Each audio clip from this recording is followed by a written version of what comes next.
The first image of the bride has finally emerged, and all eyes are on Harriet Sperling as she stepped into one of the most closely watched wedding moments of the year. Dressed in a striking white column gown, Harriet looked effortlessly elegant with delicate lace detailing across the bodice, and a sweeping train that flowed behind her as she moved. Inside the ceremony setting, emotion and anticipation filled the air as her bridesmaids took on a deeply symbolic role. Peter Phillips's daughters, Isla and Savannah, stood proudly alongside Harriet's daughter Georgina, forming a united front as they carefully helped manage the bride's long train. Each movement carried a quiet sense of importance, marking not just a wedding, but the blending of two families into one. The young bridesmaids were dressed in matching high-neck white gowns paired with soft floral crowns that added a natural, almost storybook feel to the scene.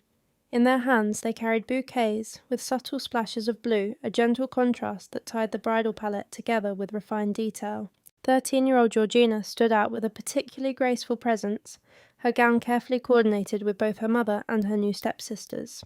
Standing between 15-year-old Savannah and 14-year-old Isla, the trio reflected a rare sense of unity, something that has clearly developed over the past year as their lives became more closely intertwined. Their bond is said to have strengthened gradually, helped by shared appearances and family occasions, including a notable Easter service earlier this year at St. George's Chapel, where the three were seen together in public for the first time in a highly observed moment. Beyond the emotion of the day, attention has also turned to Harriet herself. Calm but visibly aware of the scale of the moment, an insider revealed she took deep breaths in the car before stepping out, grounding herself before the ceremony began. Now, just as the world once spoke of the Kate effect, there is growing curiosity about whether Harriet could begin to shape her own version of it.